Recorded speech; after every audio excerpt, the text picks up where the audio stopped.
What's up, everyone? Today I'm going to be finishing this Seax I found in the shop over there.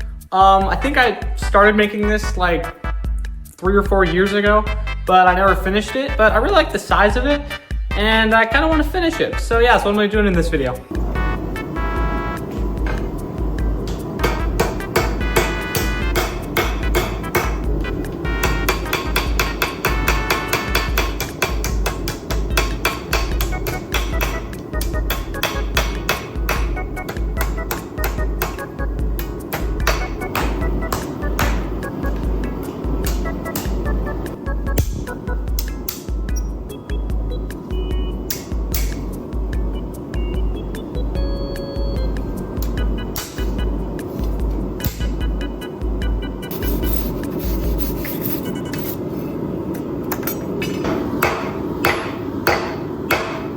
Pretty much done with the blade. Next step is going to be to make a guard. Something that I've used for my last couple of guards that I've had to make is a piece of a grounding rod that I found in the yard.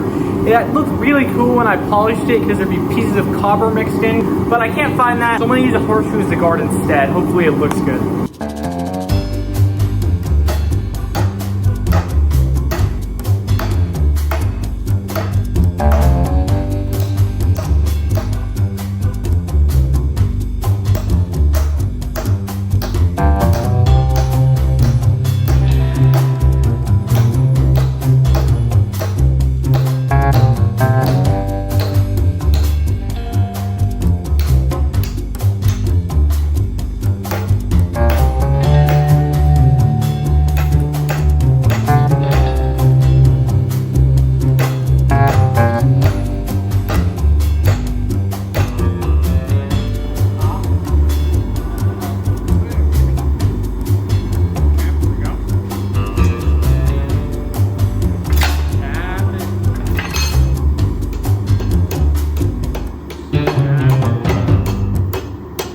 Trick I learned after filming this is that when you're fitting a guard like this, you just use a metal pipe or something and hammer that to fit the guard onto the blade.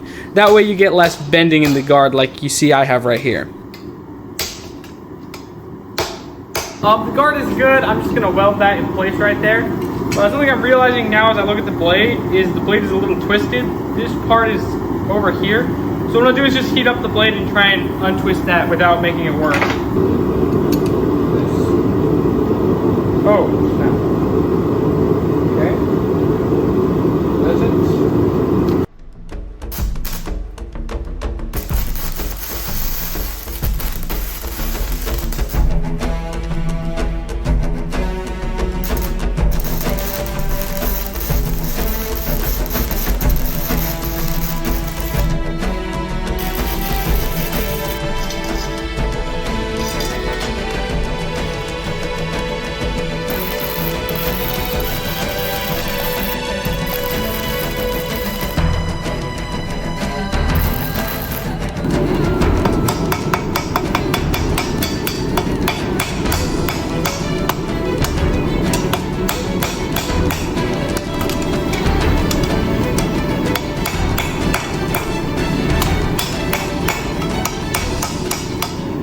Now, correct me if I'm wrong, I'm pretty sure historically Viking Seaxes didn't really have much of a guard. If they did, I think it was probably a cross guard like this, like their swords were. But for this one, I'm going to do something a little bit different. I'm going to do kind of a Bowie style guard, where this part kind of bends in and this part kind of bends out. Or maybe I'll just leave this part straight, but I'm going to bend this one down just because I think it looks a little cooler. Stay warm. Like that.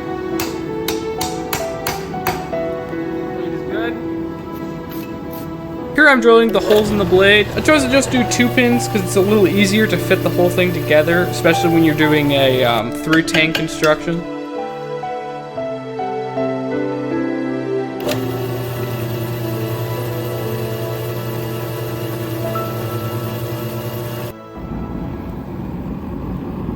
And here I'm getting ready to quench the blade. I chose to quench it in oil from about a cherry red temperature. Since I don't know what steel it is, that's usually around the right temperature depending on the steel. Going any lower or higher in temperature would risk either warping it or not fully hardening it. Next up, I grabbed a piece of oak and started making the handle.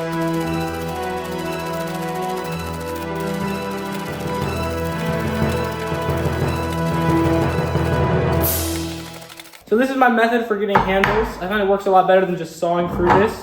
While when you saw it, you do get a straighter line, it's easy to fix this up once you grind it. So what I like to do is just put an axe, hatchet, get it like roughly centered where I want to cut 50-50. Then I just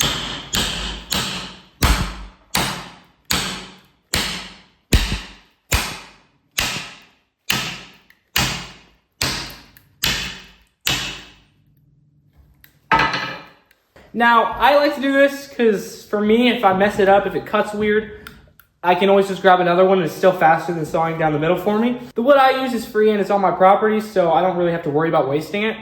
So if you're buying your own wood, you probably wouldn't want to do this. But since it's free for me, I'm fine doing it. Well, first, now I cut a little bit off of here and here just to make it even more straight. Then I'll clean it up with the hatchet and then get to the grinder.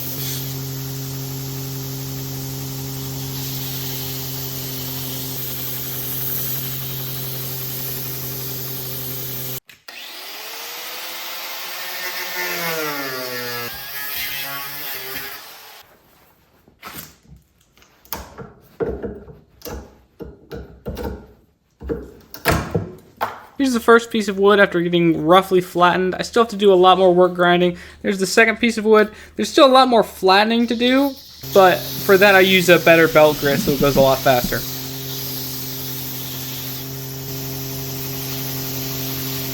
Lost my voice over the last couple of days. I'm thinking of actually just taking off the guard and going for historical accuracy.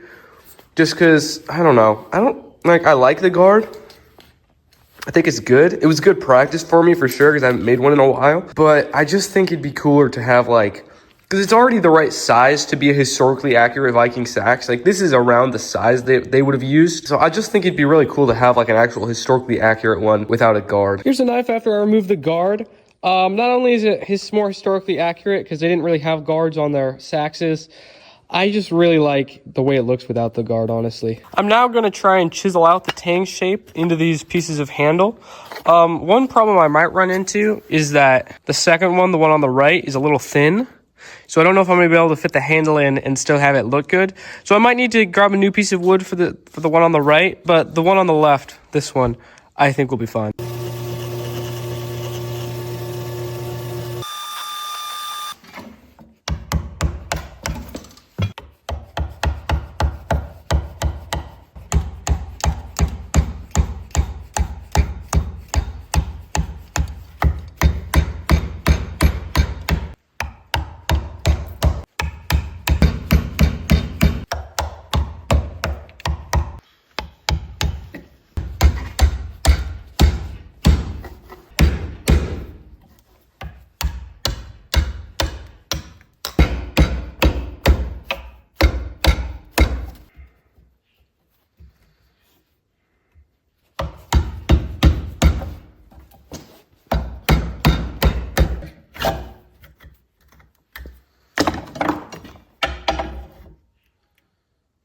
Finished chiseling out the area where the tang's gonna go on the smaller piece.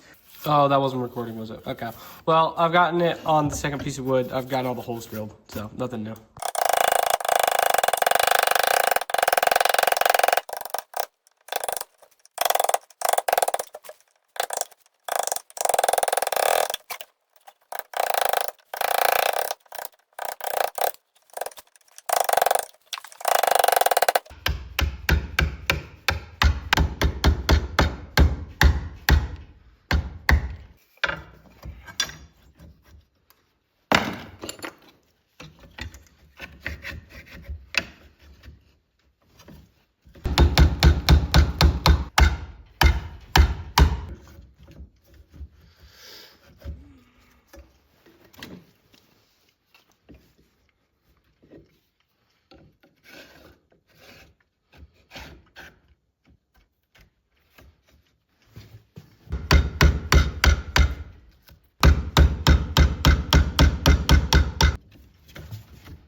All right, well, here's the finished, well, not finished handle. Got a pretty good seal on that. It's definitely covering the whole thing. I'm gonna decide tomorrow whether I wanna keep this or not. And if I do, then I'll just drill the holes and then probably glue it together. I'm probably gonna put some leather spacer in between this and in between the two pieces of wood, just so that looks cleaner. And yeah, it's turning out pretty good. I've decided that it's worth trying to save it. So what I'm gonna do is drill all the holes and then try and grind it to shape. I'm not gonna glue it though. I'm gonna glue it after it's ground to shape, which is a new process for me, but I think it's smarter because then it's just more final dimensions. That's what every other blacksmith I've ever watched has done, so it's time to evolve. But yeah, and if it works after I grind it to shape, then I'll glue it. If it doesn't, I'll grab a new piece of wood.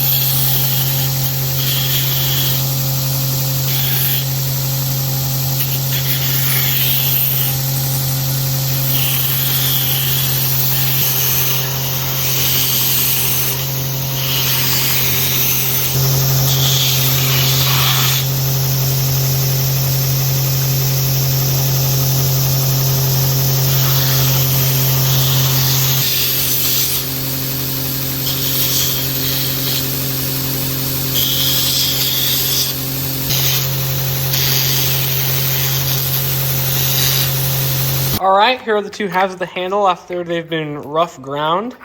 I really like the shape it's looking. I mean, it's nothing special. It just feels so nice in the hand. I mean, I just really like this. I don't think we have any evidence historically as to what their handles looked like, but I think we can assume they looked something like this. I think I've seen pictures of like reenactment ones where the handles were a little smaller. I like this a lot better though, because it like, you can feel it in your hand. It's just like, I don't know, it just feels better than a smaller handle, especially for such a big knife. All right, so the one thing I need after, since I've got everything set up here, all I need is a piece of leather or two to go in between. I think just one as a liner in between these two pieces of wood, just to kind of get them a better fit, because it's a pretty close fit, especially when I vise it, but a piece of leather would just help a lot. All right, here's everything set up. There's the leather, steel, pins, ready for me to glue it up. I just hope I have enough epoxy.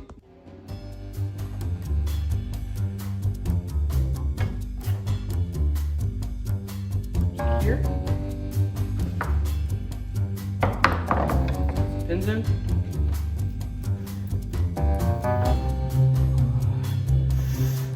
Okay.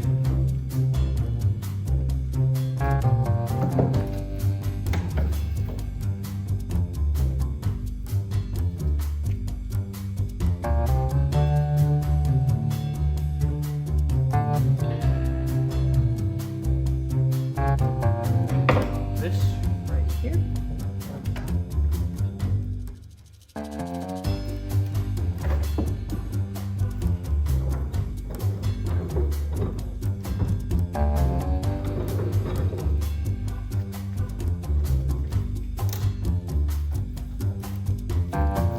Crap. I hope that's not broken.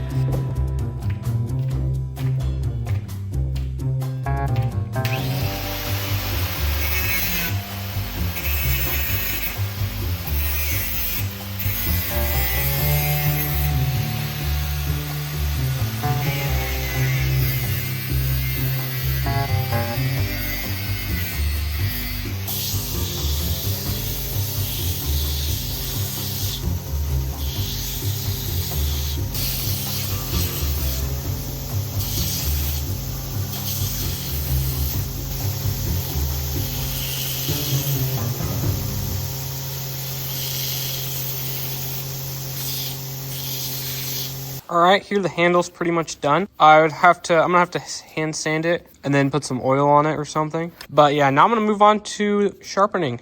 Well, not sharpening, putting an edge on it.